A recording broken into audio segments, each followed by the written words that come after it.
வணக்கம். மீண்டும் உங்களை சந்திப்பதில் மிக்க மகிழ்ச்சி. நான் உங்கள் ஜோதிடர் எடப்பாடி தும்பம் சக்திவேல். இப்ப நம்ம தொடர்ந்து ராகு பயிற்சி பலன்கள் முற்றிலும் மாறுபட்ட கோணத்தில் நம்ம பலன் பார்த்துட்டு இருக்கோம். அதன் தொடர்ச்சியில இப்ப பொதுவா ஒரு லாஜிக் என்ன அப்படின்னா, வருட கிரகங்கள் அப்படின்னு எடுத்துக்கிட்டோம்னா சனி, குரு, ராகு, கேதுக்கள் இவர்களுடைய பலன்கள் தான் பெரும்பாலும் மற்ற எல்லா ஜோதிடர்களும் சொல்லுவாங்க. நீங்களும் பார்த்திருப்பீங்க. இப்ப அந்த வருட கிரகங்களான சனி அமர்ந்த இடத்தினுடைய பலன அமர்ந்த இடத்தினுடைய பலனை கொடுத்து பார்க்கின்ற பார்வைகளினுடைய பலனை கொஞ்சம் தாமதப்படுத்தக்கூடிய ஒரு வாய்ப்பு, தாமதப்படுத்தக்கூடிய சந்தர்ப்பத்தை தருவாங்க. குரு தன்னுடைய அமர்ந்த வீட்டினுடைய பலனை தாமதப்படுத்தி பார்க்கின்ற பார்வையில் உள்ள வீடுகளை பலப்படுத்துவாங்க. அதே போல இப்ப ராகு தன்னுடைய திரிகோண வீடுகளை இயக்கக்கூடிய ஒரு வல்லமை அவங்ககிட்ட இருக்கு. இந்த ஏப்ரல் மாதம் நடந்த ராகு பயிற்சி 2025 ஏப்ரல் மாதம் நடந்த ராகு பயிற்சி உங்க ஜனன ஜாதகத்துல மிதனத்துல, சிம்மத்துல, துலாம்ல, கும்பத்துல இந்த வீடுகளில் செவ்வாய் இருந்தா எப்படி இருக்கும், எந்த மாதிரி பலன்கள் தரப்போறாங்க அப்படிங்கிறத பத்தி ஒரு ஃபுல் டீட்டெயில்டான ஒரு வீடியோவா இது இருக்கும். இதே வீடுகளில் சூரியன், சந்திரன் இருந்தா என்ன பலன் அப்படிங்கிறது முன்னாடி வீடியோ நாம பதிவிட்டிருக்கிறோம். அதை பார்க்கணும்னு நினைக்கிறவங்க டிஸ்கிரிப்ஷன்ல நம்மளுடைய லிங்க் இருக்கு, நீங்க தாராளமா பார்த்துக்கலாம். சரி, இப்ப நாம கண்டென்ட் வருவோம். இந்த 4 ராசிகளில் செவ்வாய் இருக்கு அப்படின்னா இந்த பதிவு கட்டாயம் உங்களுக்கு பயனுள்ளதா இருக்கும் அப்படிங்கிறதுல எந்த மாற்றமும் இல்லை. செவ்வாயினுடைய காரகம் அப்படின்னு காரகத்துவ பலன்கள் அப்படின்னா முதல்ல சகோதரம், மங்களகாரியம், ஒரு வீடு கட்டுவது, சொத்து வாங்குவதற்கான வாய்ப்புகள், கனரக வாகனங்கள் வாங்குவதற்கான வாய்ப்புகள், இது போன்ற சம்பவங்களை செவ்வாயினுடைய காரகத்துவ பலனாக நம்ம பார்க்கிறோம். இப்ப ராகு திரிகோணத்திலிருந்து அதனுடைய பலன்களை உறுதிப்படுத்தக்கூடிய ஒரு வாய்ப்புகள் உண்டாகும். அந்த பலனை ஆக்டிவேட் பண்ணக்கூடிய ஒரு சந்தர்ப்பம் கட்டாயம் உருவாகும்.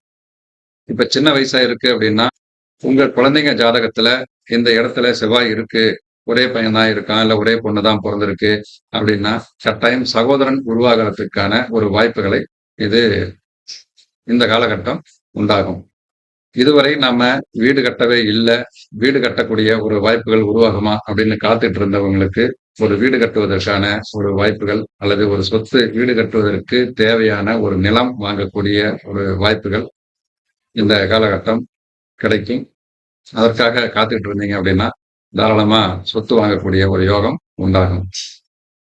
ஒரு புதிய வாகனம், அதாவது கனரக வாகனம் வைத்து தொழில் செய்யக்கூடிய நபர்கள் கனரக வாகனங்களை மாற்றி வேற வாகனங்கள் வாங்குவதற்கான ஒரு சந்தர்ப்பம் ஒரு சந்தர்ப்பமும், ஆல்ரெடி வெஹிக்கிள் வைத்து பிசினஸ் பண்ணிட்டு இருக்கேன், இல்ல வெஹிக்கிள் வச்சு நாம பிசினஸ் பண்ணணும் அப்படின்னு முயற்சி பண்ணிட்டு இருக்கிற நபர்களுக்கு புதிய வாகனம் வாங்கி தொழில் பண்ணக்கூடிய ஒரு சந்தர்ப்பம் உருவாகும்.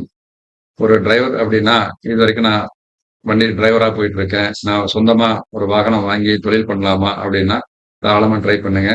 அதுக்கான ஒரு சந்தர்ப்பம் கட்டாயம் கிடைக்கும். அதே போல உங்க குடும்பத்துல ஒரு மங்களகாரிய நிகழ்ச்சி கட்டாயம் உருவாகிறதுக்கான அல்லது தங்கைக்கோ அல்லது மகனுக்கோ அல்லது மகளுக்கோ திருமணம் பண்ணி வைக்கணும் அப்படின்னு காத்துட்டு இருந்தீங்க அப்படின்னா 100% ஒரு மங்களகாரியம் கைகூடுவதற்கான ஒரு வாய்ப்புகள் உருவாகும். இளம் வயதில் உள்ள பெண் குழந்தைகள் ருதுவாவதற்கான வாய்ப்புகளும் இந்த காலகட்டங்களில் உருவாகும். அதுவும் குறிப்பாக அந்த மாதம் அப்படின்னு கணக்கெடுத்தோம்னா ஆனி மாதம் அல்லது ஆவணி மாதம், ஐப்பசி மாதம், மாசி மாதம் இந்த மாதங்களில் ருதுவாவதற்கான ஒரு வாய்ப்புகள் உண்டாகும். அதே போல ரத்தம் சம்பந்தப்பட்டமான ஒரு பிரச்சனைகள் உங்களுக்கு உருவாகப்படும். அதில் கொஞ்சம் கவனமாக இருக்க வேண்டும். ரத்தம், சதை, எலும்பு அப்படின்னு சொல்லக்கூடிய செவ்வாய் திரிகோணத்தில் ராகு இருப்பதாலும் அல்லது கேது சம்பந்தப்பட்டாலும் உங்களுக்கு ரத்தம் சார்ந்த நோய் தொந்தரவுகளும், பற்கள் சம்பந்தப்பட்டமான பிரச்சனைகள் உருவாவதற்கும் இந்த சூழ்நிலை உருவாகக்கூடும். ஆல்ரெடி பற்கள் சார்ந்த பிரச்சனை இருக்கும் நபர்களுக்கு அதை சரி செய்வதற்கான ஒரு வாய்ப்பு உருவாகும். கண்டிப்பா அத செஞ்சுக்கங்க. அதுதான் சிறப்பும் கூட. ஆல்ரெடி இந்த லக்கண ரீதியா அந்த செவ்வாய் உங்களுக்கு 6, 8 அதிபதிகளாக இருக்கும் பொழுது, நாய்கள் நாய்களிடம் கொஞ்சம் கவனமாக இருக்க வேண்டும். நீங்க செல்லமா வளர்த்தக்கூடிய நாய்கள் இருந்தாலுமே கூட, அத வாக்கிங் கூட்டிட்டு போகிறப்ப, இல்ல வீட்ல வளர்த்துக்கிட்டு இருக்கிறப்ப, அதனால சில பாதிப்புகள் உண்டாக பார்க்கும். அதனால் அவர்கள் அதை தவிர்ப்பது சிறப்பு. இந்த இடங்களில் நான் மேலே மேலே குறிப்பிட்ட இந்த 4 வீடுகளில் செவ்வாய் இருந்தால், இந்த விஷயத்தை தவிர்ப்பது சிறப்பாக இருக்கும். ஏற்படக்கூடிய பாதிப்பிலிருந்து தன்னை பாதுகாத்துக் கொள்ள இது ஒரு அதேபோல உங்களுடைய நண்பர்களிடம், இல்ல உறவினர்களிடம் வீண் விவாதம் செய்வதை தவிர்த்து விடுங்கள். இந்த காலகட்டம் சும்மா எதார்ச்சையா பேசிட்டு இருந்து, அது அப்படியே இந்த வார்த்தைகள் கொஞ்சம் பெரிதாகி, சண்டை சச்சரவுகள் வரை கொண்டு போய் நிறுத்தக்கூடிய ஒரு சந்தர்ப்பங்கள் உருவாகிவிடும். அதனால் வீண் விவாதங்களை பொது இடங்களிலும் சரி, வீட்டிலும் சரி, வீண் விவாதங்களை தவிர்ப்பது சிறப்பு. அதேபோல பெண்கள் பெண்கள் இந்த வீடுகளில் ஜனகால ஜாதகத்தில் ராகுவுடன் சேர்ந்த செவ்வாய் இருக்கிறது என்றால், நீங்கள் கணவன் மனைவிக்குள் விவாதங்களை தவிர்க்க வேண்டும். ஏனென்றால் இந்த செவ்வாய் ராகு சேர்க்கை கட்டாயம் ஒரு பிரிவினையை உண்டு பண்ணக்கூடிய சந்தர்ப்பத்தை உருவாக்கிவிடும். ஆல்ரெடி உங்க ஜாதகத்துல இந்த தொடர்புகள் இருக்கு அப்படின்னா, இப்ப இந்த ராகு அதனுடைய வீடுகளை இயக்கும் பொழுது தேவையில்லாம ஒரு மனக்கசப்புகளை உருவாக்கக்கூடிய சூழ்நிலையை அது தந்துவிடும். அதனால் நீங்க கணவன் மனைவி உறவு முறைகளில் கொஞ்சம் கூடுதல் கவனமாக இருந்து கொள்ள வேண்டும். அதே போல சகோதர உறவுகளிடம் சரி, அவர்களிடமும் இது போன்ற வீண் விவாதங்களை தவிர்ப்பது சிறப்பு. இந்த காலகட்டத்திலாம் சொத்து பிரிக்கக்கூடிய ஒரு வாய்ப்புகள் உருவாகும். சொத்து பிரிக்கும் பொழுது அண்ணன் தம்பிக்குள்ளார சில சங்கடமான சூழ்நிலைகள் உருவாக வைத்திரும்.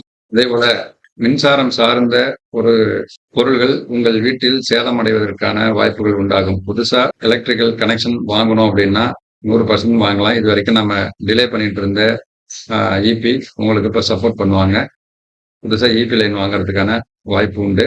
ஆல்ரெடி வீட்டில் எலக்ட்ரிக்கல் பொருள்கள் இருக்குது அப்படின்னா, அதை கொஞ்சம் கவனமா வச்சுக்கோங்க. இடி மின்னல் காலகட்டங்களில் கொஞ்சம் கூடுதல் கவனமா வச்சுக்கணும். ஏன்னா இதுல எலக்ட்ரானிக் பொருட்கள் கட்டாயம் ஒரு டேமேஜை தரும். மின் கட்டணமே கூட தவறி நீங்க ஃபைன் போட்டு கட்டுறதுக்கான வாய்ப்புகள் உண்டாகும். அதே போல மின் ஊழியர்களிடம் நீங்கள் விவாதம் செய்யக்கூடிய சூழ்நிலை உண்டாகும்.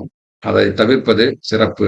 படித்த மாணவர்கள், காவல்துறைக்கு முயற்சி பண்ணிட்டு இருக்கிற மாணவர்களுக்கு, இளைஞர்களுக்கு இது ஒரு அற்புதமான ஒரு வாய்ப்பு. இந்த முறை முயற்சி பண்ணுங்க.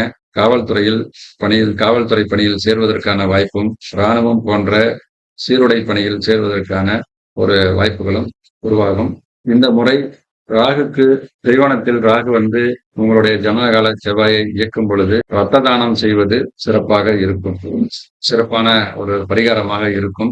ரத்த தானம் செய்யுங்கள். உங்களுக்கு ஏற்படக்கூடிய பெரும் பாதிப்பிலிருந்து காத்துக்கொள்ள இது ஒரு அற்புதமான வாய்ப்பாக இருக்கும்.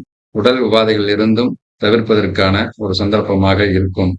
ஆல்ரெடி உங்க லக்கண பிரகாரம் செவ்வாய் 6, 8 அதிபதிகள் 6, 8, 12 அதிபதிகளாக இருந்தால், நீங்கள் இடிமின்னல் காலகட்டங்களிலும் கனரக வாகனங்களில் செல்லும் பொழுதும், உங்கள் வீட்டு பிராணிகளை வாக்கிங் கூட்டி செல்லும் பொழுதும், சகோதர உறவுகளிலும் மிக கவனமாக இருந்து கொள்ள வேண்டும். ஏனென்றால் தவிர்க்க முடியாத சில சந்தர்ப்பத்தால் சில பாதிப்புகள் உண்டாவதற்கு அதிக வாய்ப்புண்டு. இயற்கை பாவிகளான செவ்வாயும் ராகும் சேர்வது நம்மளுக்கு அவ்வளவு திருப்திகரமான ஒரு பலனை தராது என்பதால் கவனமாக இருந்து கொள்ளுங்கள். கவனமாக இருக்க வேண்டும்.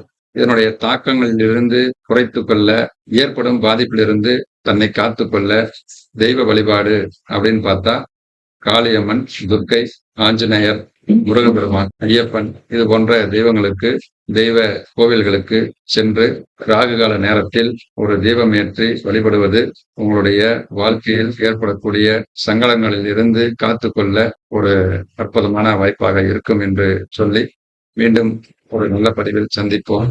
நன்றி, வணக்கம்.